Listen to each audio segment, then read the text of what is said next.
everyone, back to Evermore YouTube channel. It's Chris back with the Rumour Has It video where we're talking about what's happening with the summer transfer window, and if rumours are to be believed, Callum Wilson could be on his way out of Newcastle United. Now, there's conflicting reports about Callum Wilson. Apparently, he is coming back to pre-season training early in a bit to get fully fit and sharp. We've seen videos of Harvey Barnes doing the rounds as well. Some great finishes by Harvey Barnes, to be fair. So the players look like they're trying to get back to their optimum best for next season. And then there's rumours coming out that apparently West Ham have inquired about Callum Wilson. It'd be nice and easy for them to do that podcast with Antonio, wouldn't it, if they just live in the same street.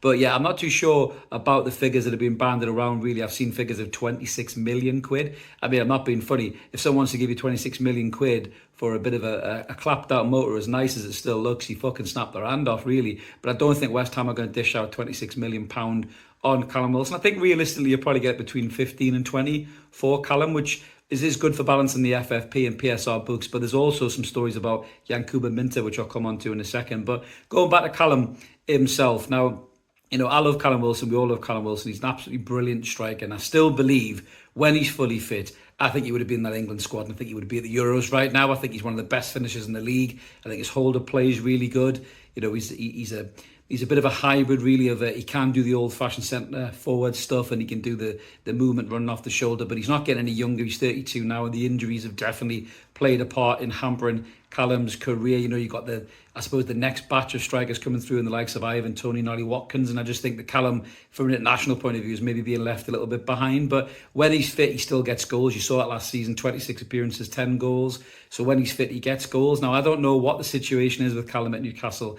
Is Callum going to be sold, you know, to raise money for FFP or PSR? Or does Callum just want one last move in him, you know, to see if he can be a starting striker week in, week out? I still think he'll have injury problems. I just think he's at that stage of his career now, Callum, and the way he plays the game, that he's going to have injuries. He might have to adjust the way that he plays. I've said that before. You know, he can't quite be the full Callum Wilson that he has been because the injuries are coming thick and fast. You know, even that pectoral one, which I know is a bit of a freak injury, he has to maybe think about how he uses his body. I hate to say the name because we all hate him, but Michael Owen is a prime example of how you adapt your game, you know, to be a centre forward. But when you get covered with injuries, Shearer did it as well when he got surrounded by legs. He was on the TV talking about that with Harry Kane the other day, who also probably needs to adapt his game. A little bit of Euro crack there for you. But going back to Callum, I will be sad to see him go. He's the club's highest Premier League goal scorer behind Alan Shearer, who's ahead by some distance, to be fair. It'd take a while for him to catch him. But I do think Callum loves playing for the club. I think he does love playing for Eddie Howe. But it might come to a stage in Callum's career and the club's situation where they need to raise funds. So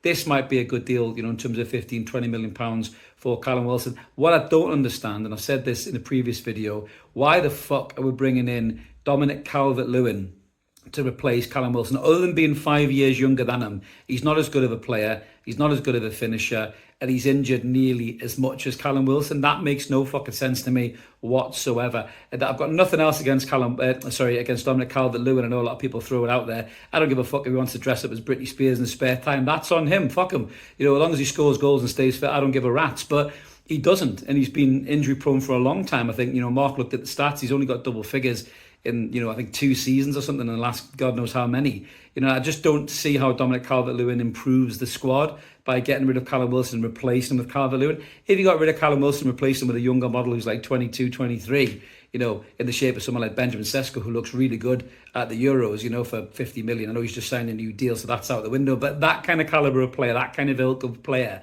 I would understand selling Callum for 15, 20 million and bringing a kid in like that who could be an understudy to Isak, relieve a bit of pressure on him and learn from him as well, and then maybe become a really good striker in the years to come. But Dominic Calvert-Lewin looks like he's on the way down for me, so that does not make sense to me, that deal.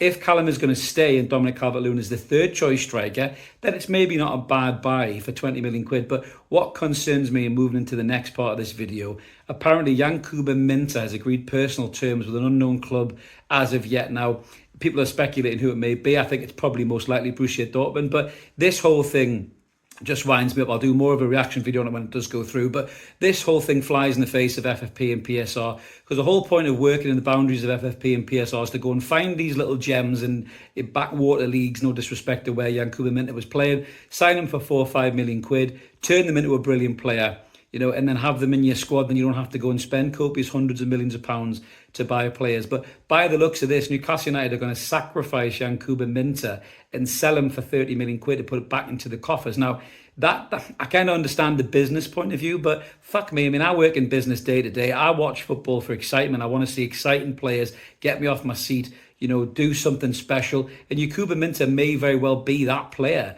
but we're never going to get a chance to see it by the looks of it, because the club are going to sell him before he's even kicked the ball for Newcastle United, just for profit, to make money. And I just can't understand that. And I'll tell you something else as well. If we sell Yankuba Minta this summer window and we still end up with Miggy fucking Almiron, the most one-legged creature next to the fucking flamingo on this planet, in this squad, because Darren Eales thinks he has good commercial revenue fucking marketing prowess in America, I will be absolutely fucking sick live on a stream on my shoes. I really, really will. You got to get rid of someone like Miggy Almiron. People like Almiron, people like Wilson, in all fairness, even Trippier. I think when the Euros are done, we'll see Trippier off somewhere for 15 million quid. That's money you can get in the bank, and that's money you can reinvest. Yankuba Minta being sold for 30 million quid doesn't really make a lot of sense to me, because in a year's time, 2 years' time, he could be a £100 million player. So I think the club are really being short-sighted if they do release him at this particular time. There's more sellable assets in that squad. Even Sean Longstaff as well. Look, I love Sean as a lad. He's a top lad. But if you can get 15 million quid off someone like Leicester for Sean Longstaff, you've got Miley and Elliot Anderson, who I don't believe for 1 second the club are considering in a player swap deal for Max Kilman. And if they are, fuck me, get a sporting director in right now, because that is a honking deal if you're thinking about doing that. I cannot see them getting rid of Anderson or Miley, because to me, those two are the future of the midfield in terms of the homegrown players. Sean may have very well just got to his level and he'll be sold for profit. But truth is, we don't know what the hell is going on with the club at the minute, because nobody's talking. There's no communication, there's no sporting directors there, so it's a little bit all over the place. It has been good in some regards with Joe Linton signing a new deal, but transfer targets and everything else, we just don't know what the hell is going to go on. But the Yankuba Minta thing, I'll get more of a reaction on that when it happens, but I'm not very happy about the sound of it. It could go one of two ways. He could be absolutely shit and we could have played a blinder, but just looking at the kid for Feyenoord, I don't think he's going to be. I think he's just going to get better and better. And if he does go to Borussia Dortmund, they've got a track record of progressing young players really, really well, and he could become an absolute world superstar. We need to sign a quality right winger. We really, really do. Someone like an Mbembo, it'll be a great signing.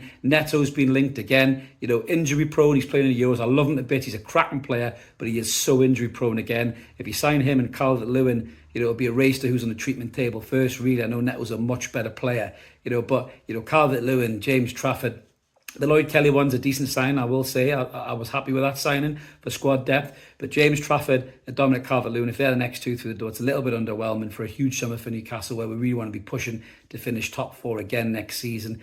Hold on to the likes of Isaac and Bruno. Those signs don't really fill you full of confidence. But let's just hope there's big things to come this window for Newcastle.